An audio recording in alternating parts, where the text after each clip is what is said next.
I'm here with Alex Cole Hamilton, who is a Scottish leader of the Liberal Democrats. Alex, you take me for a little drive in your electric Mustang, which is obviously ticks all your green credentials. That's if you ever do anything with the greens or go into power. That's your fine. Dangerous talk. Tell me though, because this isn't your first electric car. You had a Tesla for a while and you did like it. I was actually an early adopter. I've had electric cars since 2016. I had a Nissan Leaf, which you'll have seen parked in the drive, which is now my wife's car. There's a beautiful little runabout that, but getting around the country as I have to, particularly to the far north to campaign for Lib Dems, I need more range. So I did start with a Tesla in 2019, and I really loved it. It was I got a great deal in terms of the just buying it with the government support in terms of the energy saving trust stuff and the rest of it. That was all very helpful. And I think we need to do more to support people to buy electric cars. And I drove it happily, and then I think it was just after Donald Trump won the White House again, and clearly Elon Musk was starting to lose the plot. Because he bought Twitter by that point, hasn't he? Yep. And he made Twitter a cesspit, and I've left Twitter as a result of that. But, there was lots and lots. Every day there was an almost daily outrage from Elon Musk, whether it was what he was doing in terms of Twitter or in terms of attacking diversity. And my daughter, Darcy, like 18 months ago, bought me a bumper sticker for Christmas, which said, "I bought this before Elon went crazy." Yeah, please don't score the car, kind of thing. Yeah, exactly. Just don't vandalise. And then at I think it was the inauguration ball, he did a Hitler salute. And I just Which he denies. He denies that, but... That was the Hitler salute was the final straw for you, the alleged Hitler salute. Yeah, but I just thought I can't be seen in that. I can't in all conscience drive this. Right. And you can't defend it any further. I can't defend it any further. I hate this car now. The swastika, as my kids called it. That's excellent. Yeah, and so I. Yeah. Do you not think kids are great for that? They just cut through everything, and you go, okay, it's going. Can't drive the swastika. And I'm really glad I sold it, because when I did. Like across eastern Scotland, when I sold my Tesla, there were, I think, maybe 15 Teslas for sale. And then a month after I'd sold it, there were 74 Teslas for sale. So people clearly all had the same idea. Get and then, I was in the market for a new electric. I looked at the new Nissan Leaf because Nissan was a good one. And then I saw for roughly the same price, I could get second-hand SUV Mustang. All right. And I just thought, a Mustang. I'm not having a midlife crisis. That you're not. It was a question that came up. Every guy says, I've got an opportunity to drive a Mustang.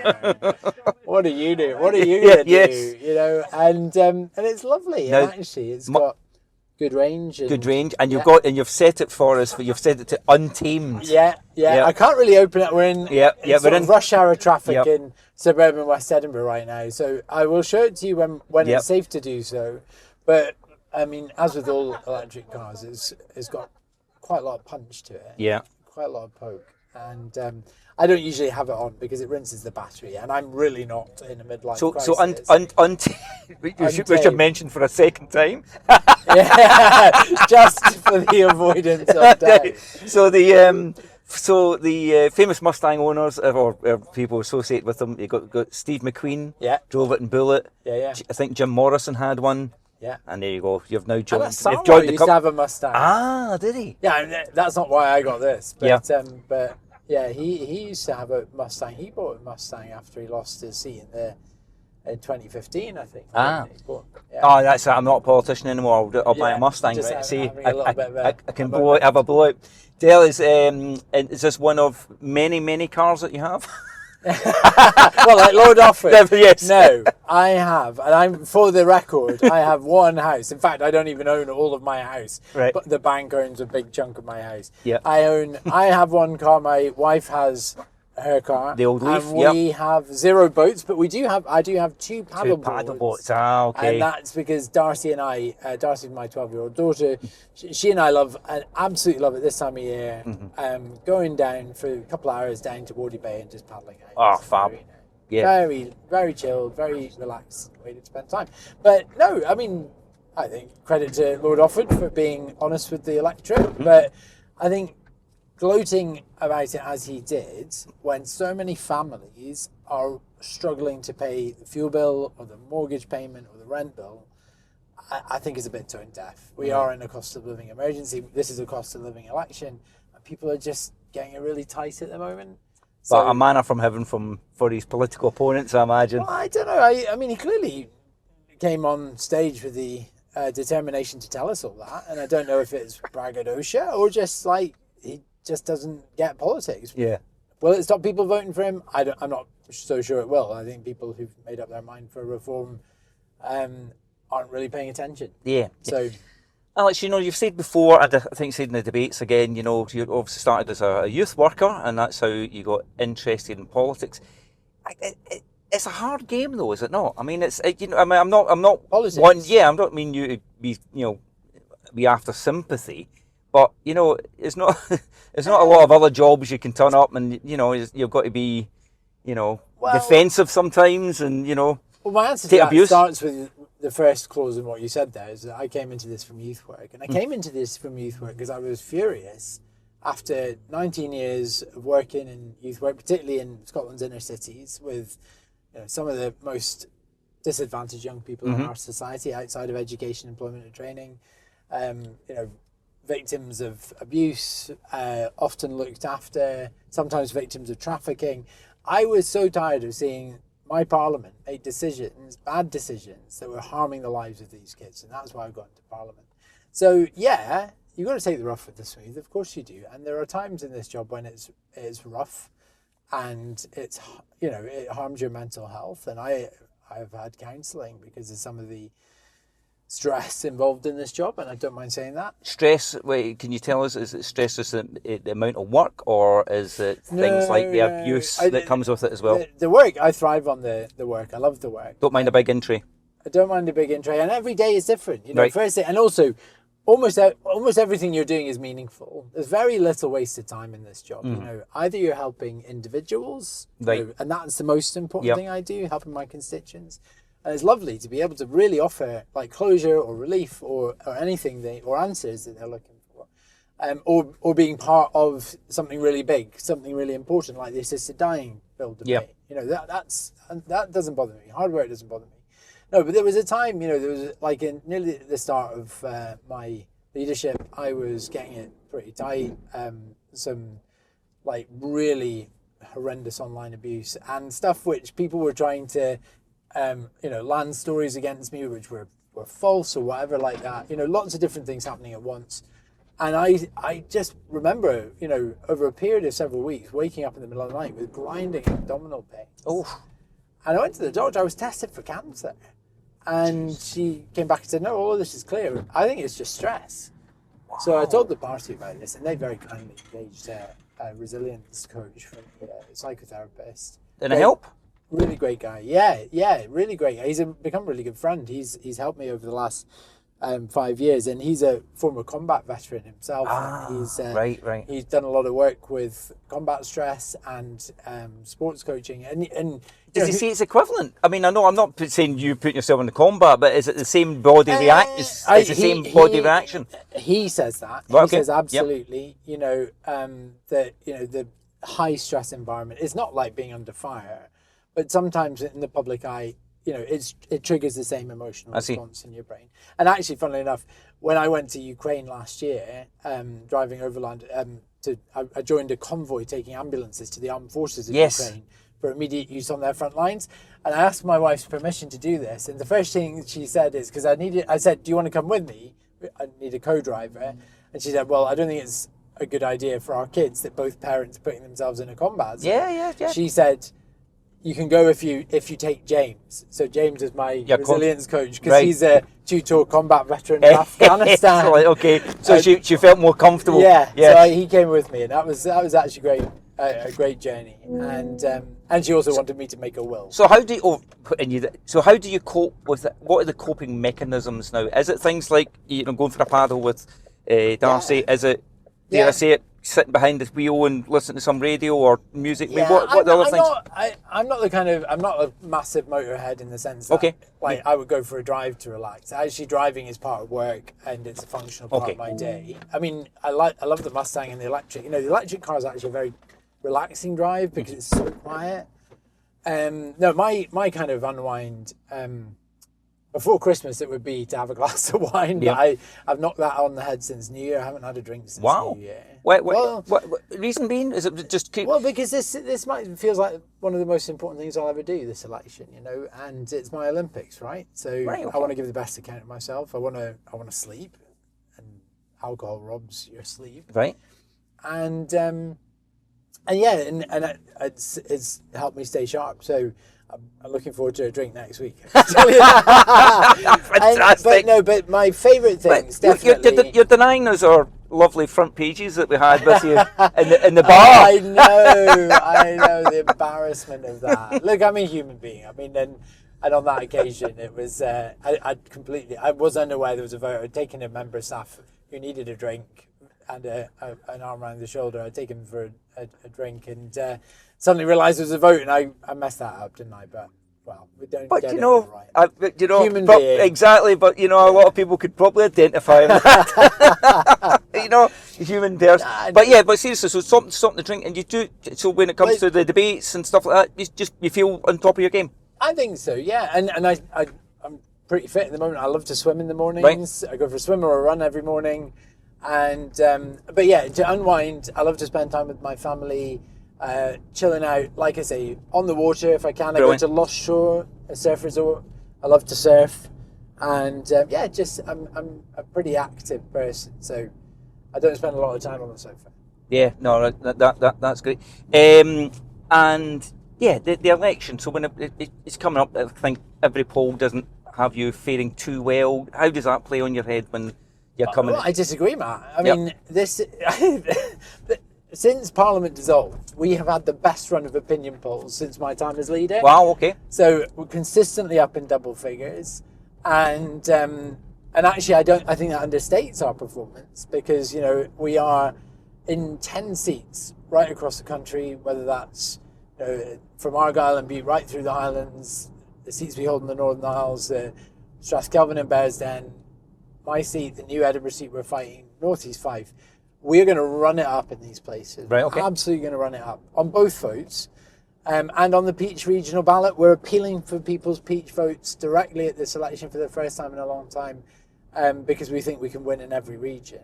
So I think the polls, are a flat average of every seat in Scotland. They're not going to pick up our concentration depth in these seats, and we are going to run it up. I point to the fact that when I had opinion polls telling me I was going to lose my seat at the last election, and I was returned with more votes than any other candidate in the history of the Scottish Parliament. Right. And that's because, when you get a Lib Dem, you get someone who will fight for you and for your community. And we work really hard to support our communities. We get stuff done. And people also see that we're grown-ups. We're willing to put aside our differences and work with other parties like the SNP and the budget deals that we did. Because in a Parliament and minorities, people would expect our MSPs to work together. If when you return, hopefully everything returns for you, and what would you like to be? Obviously when you go back into a new Parliament, and if you do bolster those numbers, Will you be a bit untamed like this? I'll certainly be untamed. Nothing tames me. So repeat the question, sorry, Matt. Sorry, I'm just saying, if you get back in with renewed vigour, what's the next Parliament for you? What does that mean to you? First and foremost, I'm certain it will be at the head of a much, much bigger group. I mean, in a lot of ways, the Scottish Parliament has always been the last spoke on our wheel of revival. And what do I mean by that? Well, in 2021, we actually had our worst Scottish election result ever. We went down to 4 MSPs. Since then, we have had a recovery for our party. We had the best ever general election results for the Lib Dems. We got 72 MPs across Britain. We trebled our seats in Scotland. We overtook the Tories. We came within touching distance of the SNP. And I think we've every chance of replicating at this election as well, and across those 10 seats or wherever you are on that second beach vote, we've got a real opportunity to re-establish ourselves as a sizable force in Scottish politics, and I'm just so proud of all the work my team is doing to make that happen. You took a bit of stick about going out and canvassing for Kamala.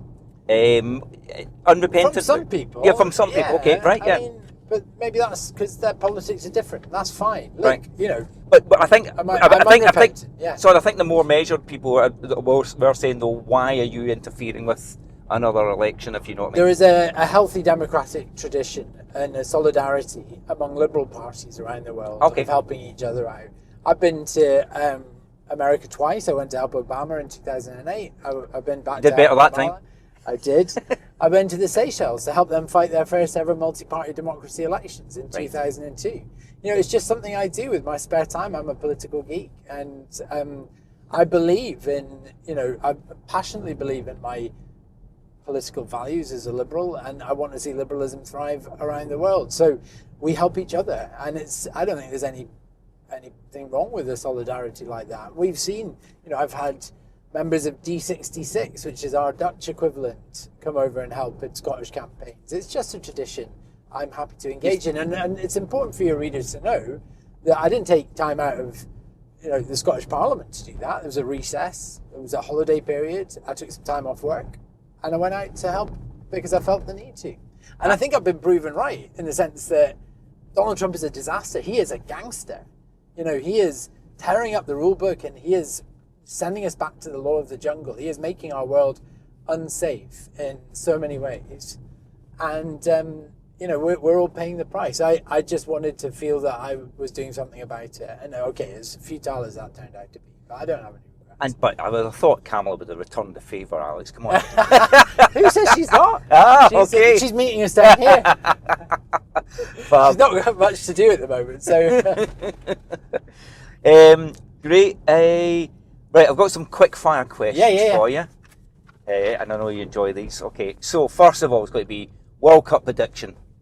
And that can be anything. It could be how Scotland's going to fare, who you think is going to win. Prediction. I thought you said World Cup prediction. I said, well, I think every Scot will be addicted to the World Cup. My prediction. Yeah. I think we'll definitely make it out of the groups. Oh. I think it really then depends on who we're up against. So I think a noble performance up to look, make it out of the group. That's good enough. I believe that if you say things and you're true in your heart, you can manifest these. Okay. So we're going to make it out of the groups, and we're going to have a record-breaking result. But I think we'll have a noble exit in the quarterfinals. Fantastic. Okay, so I know you were along at Taylor Swift, but what's your last concert you've been to? I think the last concert was at the Festival by the Sea in North Berwick late last summer, and that was Air, the French electronica band. Oh, like Sexy Boy. All right, okay, right. Yeah. You're more up to date and contemporary than me. You must remember Air. What was the song? Sexy Boy is the most famous one. Do you want me to sing it? Go on. Sexy Boy. I'll Google it. Google it. Oh my God. I can't believe I just sang that on the Sun podcast. Last movie you've been to? That was Project Hail Mary. Oh, good. Amaze. Yep. Yeah, I loved it. Yep. I loved it particularly because my two younger kids, Kit, who's 14, and Darcy, who's 12, were happy to come and see it with us, and it's rare that we get that. Something. Something that intersects. So Jill, my wife, and I, and the two younger ones came to see it, and it was lovely. I loved it. I'm really glad that we went to see that. Okie dokie. Your biggest faux pas recently, or ever? Voting for the bar. Excellent. We'll have that. That's good. Okay. Yeah. Death row meal. Death row meal. Oh, do you know what? I love Nepalese foods. All right. So I would have chili garlic curry. Okay. Yeah, like chili paneer, yes. Chili garlic paneer. Yep, brilliant. But it's Nepalese version because it's so much more fragrant. They've got cloves and cinnamon in it. Okay. It's just amazing. Yeah. Excellent. Right. Make sure the wife doesn't watch this, but the celebrity crush.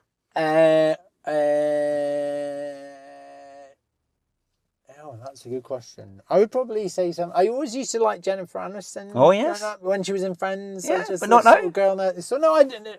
I just haven't seen her much recently. But She looks pretty much the same. Yeah, I mean. Okay. I'm drawn to strong, powerful women. Okay. I think do you know what? I think anyone who's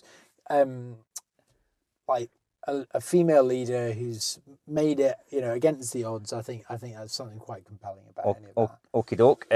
Dream dinner guest, and in that theme, that would be Margaret Thatcher then, would it? Strong, powerful woman. Well, the conversation would be quite interesting. Dream dinner guest. Do you know what? I miss Charles Kennedy. Okay, right. Kennedy. He was a good friend and mentor to me. And he taught me so much about politics. And, he always taught me that you have to put the people first. Right. And there's so much about that. I wish he was here to see us revive. Yes, yeah, yep. So I think it'd be Charles. That'd be great. Dream holiday? I love Southeast Asia. Backpacking. Did you do it? Yeah, when I was not at university, it was after university. Before my wife and I had kids, we'd spent a lot of time backpacking around Southeast Asia. And it's just the food, but the people. The people are so nice, and actually for me, that's travel is all about new friendships and just meeting, having the faith in humanity restored like that. It's beautiful. Most interesting fact, I think last time we did a tattoo, but have you had another? The octopus wasn't there when I had that. Yeah, the octopus has joined the diving scene. So, yeah, I've got that. So what does it symbolise? Well, it's just part of the ocean theme, isn't it? Right, so that was my wife and I getting engaged underwater. But this is just the octopus. But you want a new interesting fact, because it's a new tattoo.